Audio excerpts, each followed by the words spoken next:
इस अध्याय का विषय है उपसर्ग एवं प्रत्यय। इसके अंतर्गत हम जानेंगे कि उपसर्ग एवं प्रत्यय किन्हें कहा जाता है, इनके कितने भेद हैं तथा कुछ उदाहरण भी देखेंगे। उपसर्ग, इन्हें इंग्लिश में प्रीफिक्स कहा जाता है, जो शब्दांश किसी शब्द के आरंभ में जुड़कर एक नए शब्द का निर्माण करते हैं तथा उनके अर्थ में परिवर्तन भी लाते हैं, उन्हें उपसर्ग कहा जाता है।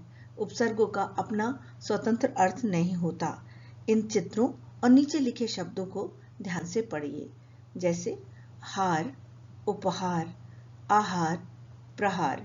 यहाँ हम देख रहे हैं कि हार शब्द में उप, आ, प्र आदि उपसर्गों को जोड़कर उपहार, आहार, प्रहार शब्दों का निर्माण किया गया है और इनके अर्थ में भी परिवर्तन हुआ है। इस प्रकार हम समझ सकते हैं कि शब्दों के पूर्व शब्दांशों को जोड़कर नए शब्दों की रचना की जा सकती है और शब्दों से पूर्व जुड़ने वाले शब्दांश उपसर्ग कहलाते हैं। हिंदी में 4 प्रकार के उपसर्गों का प्रयोग किया जाता है: संस्कृत के उपसर्ग, हिंदी के उपसर्ग, उर्दू के उपसर्ग तथा अंग्रेजी के उपसर्ग। संस्कृत भाषा के निम्नलिखित उपसर्गों से हिंदी में निर्मित शब्द इस प्रकार हैं: अति, अत्यधिक, अत्यंत, अतिरिक्त, प्रख्यात, प्रबल, प्रस्थान, अनु, अनुभव, अनुसार, अनुशासन, अपयश, अपमान, अपव्यय, अभि, अभिमान, अभिषेक, अभिनय, अवगुण, अवनति, अवतार, निरपराध, निर्जन, निर्बल, दुर्जन, दुर्गम, दुर्दशा, प्रतिकूल, प्रत्यक्ष, प्रतिक्षण, सुगम, सुशिक्षित, सुपात्र। हिंदी के उपसर्गों से निर्मित शब्द इस प्रकार हैं: अनमोल, अनपढ़, अनजान, कुपुत्र, कुसंग, कुमति, दुबला, दुलारा, दुधारू, निरोग, निडर, निहत्ता, चौगुना, चौराहा, चौपाई, भरपेट, भरपूर, भरमार, सुडौल, सुघड़, सुफल, अधपका, अधमरा, अधखिला, 29, 59, 69, परलोक, परदेश, परहित आदि। हिंदी में उर्दू, फारसी तथा अंग्रेजी के उपसर्गों का भी प्रयोग किया जाता है। उर्दू, फारसी तथा अंग्रेजी के उपसर्ग आगत उपसर्ग कहलाते हैं। आइए कुछ उर्दू के उपसर्गों के उदाहरण देखते हैं: खुश, खुश नसीब, खुशखबरी, खुशहाल, गैर हाजिर, गैर कानूनी, गैर जिम्मेदार, नापसंद, नासमझ, नाराज, बाकायदा, बाइज्जत, बाअदब, बदनाम, बदकिस्मत, बदबू, बेरहम, बेशक, बेचारा, लापरवाह, लाचार, लावारिस, कमजोर, कम अक्ल, कम उम्र, हमदर्दी, हमराह, हमदम आदि। आजकल हिंदी भाषा में अंग्रेजी शब्दों का प्रयोग भी होने लगा है, इसलिए संस्कृत और हिंदी के समान अंग्रेजी के उपसर्गों का प्रयोग भी देखने को मिलता है। ये उपसर्ग और इनसे निर्मित शब्द इस प्रकार हैं: सब जज, sub committee, sub inspector, deputy collector, deputy registrar, deputy minister, viceroy, vice chancellor, vice president, general manager, general secretary, general merchant, chief minister, chief engineer, chief secretary, headmaster, head clerk, head constable आदि। प्रत्यय, इन्हें English में suffix कहा जाता है, जो शब्दांश किसी शब्द के अंत में जुड़कर एक नए शब्द का निर्माण करते हैं तथा उसके अर्थ में परिवर्तन या विशेषता लाते हैं, उन्हें प्रत्यय कहा जाता है। प्रत्यय का भी अपना कोई अर्थ नहीं होता। अब निम्नलिखित चित्रों और इनके नीचे दिए गए शब्दों को देखिए।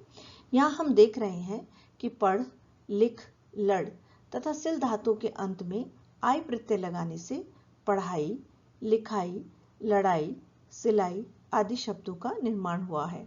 इस प्रकार हम समझ सकते हैं कि शब्दों के अंत में जुड़कर उनके अर्थ में परिवर्तन या विशेषता लाने वाले शब्दांशों को प्रत्यय कहा जाता है। प्रत्यय के दो भेद हैं। पहला है कृत प्रत्यय। जो प्रत्यय क्रिया या धातु में जुड़कर नया शब्द बनाते हैं उन्हें कृत या कृदंत प्रत्यय कहते हैं। इसके योग से संज्ञा और विशेषण शब्दों का निर्माण होता है। जैसे पढ़ धातु में आकु प्रत्यय लगने से पढ़ाकू और तैर धातु में आग प्रत्यय लगने से तैराक शब्द का निर्माण हुआ है और अब अंत में प्रत्यय लगने से इनके मूल रूप में परिवर्तन हो गया है। दूसरा प्रत्यय है तद्धित प्रत्यय। ऐसे प्रत्यय जो किसी संज्ञा, सर्वनाम और विशेषण शब्दों के अंत में जुड़कर विशेष अर्थ उत्पन्न करते हैं उन्हें तद्धित प्रत्यय कहा जाता है। जैसे मानव संज्ञा शब्द में ता प्रत्यय जोड़ने से मानवता, मीठा विशेषण शब्द में आस प्रत्यय जुड़ने से मिठास तथा अपना सर्वनाम शब्द में त्व प्रत्यय जुड़ने से अपनत्व शब्द का निर्माण हुआ है और अब ये विशेष अर्थ उत्पन्न कर रहे हैं। विभिन्न धातुओं में कृत प्रत्यय जुड़ने से किस प्रकार नए शब्दों का निर्माण होता है, इसके कुछ उदाहरण देखते हैं। आन, थकान, मिलान, उड़ान। वाला, गाने वाला, रखवाला, पढ़ने वाला। हार, होनहार, पालनहार। इया, छलिया, दुखिया, घटिया। आई, पढ़ाई, लिखाई, लड़ाई। आवट, लिखावट, मिलावट, थकावट। आवा, छलावा, बहकावा, बुलावा। इयल, मरियल, अड़ियल, सड़ियल।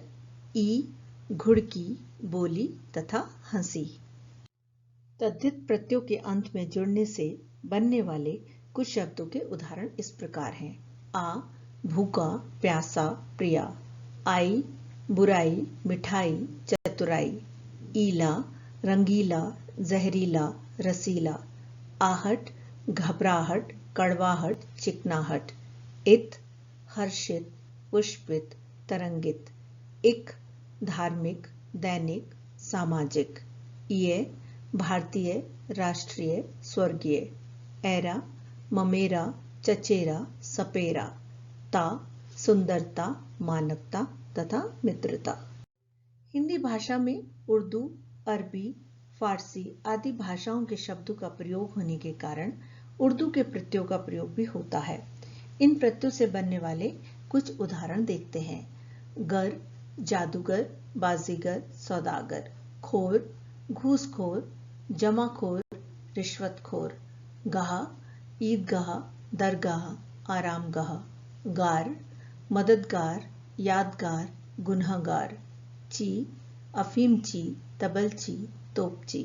बाज, नशेबाज, चालबाज, दगाबाज। गी, दीवानगी, ताजगी, सादगी। मंद, अक्लमंद, जरूरतमंद, एहसानमंद। दार, दुकानदार, मालदार तथा हिस्सेदार। हिंदी भाषा में कुछ ऐसे शब्दों के उदाहरण भी मिलते हैं जिनमें दो उपसर्गों का प्रयोग किया जाता है। जैसे अनियंत्रण, अत्याचार, अप्रत्यक्ष, समाचार, असुरक्षा, निराकरण। इन सभी शब्दों में हम देख रहे हैं कि दो दो उपसर्गों का प्रयोग किया गया है। अब कुछ ऐसे उदाहरण देखते हैं जिन शब्दों के अंत में दो प्रत्ययों का प्रयोग किया जाता है। जैसे राष्ट्रीयता, कलाकारी, दिखावटी, बचपना, रिश्वतखोरी तथा प्राथमिकता। ये ऐसे शब्द हैं जिनके निर्माण में दो प्रत्ययों का प्रयोग किया गया है। अब कुछ ऐसे शब्दों के उदाहरण देखते हैं जिनमें उपसर्ग तथा प्रत्यय दोनों का ही प्रयोग किया जाता है। जैसे सुगंधित, सफलता, निडरता, समाचार, सुरक्षित, बदनसीबी, स्वतंत्रता, अभिमानी, अनियमित, अनैतिक, परिपूर्णता, निर्बलता आदि ऐसे शब्द हैं जिनमें उपसर्ग के साथ साथ प्रत्ययों का भी प्रयोग किया जाता है। इस प्रकार अब आपको समझ में आ गया होगा कि उपसर्ग तथा प्रत्यय किसे कहते हैं, इनमें क्या अंतर है और इनका प्रयोग किस प्रकार से किया जाता है। यदि आपको ये वीडियो पसंद आई हो तो चैनल को सब्सक्राइब करें, लाइक करें, मित्रों के साथ शेयर करें और बेल आइकन को प्रेस करना ना भूलें ताकि आपको मेरी नई वीडियो की नोटिफिकेशन मिलती रहे। धन्यवाद।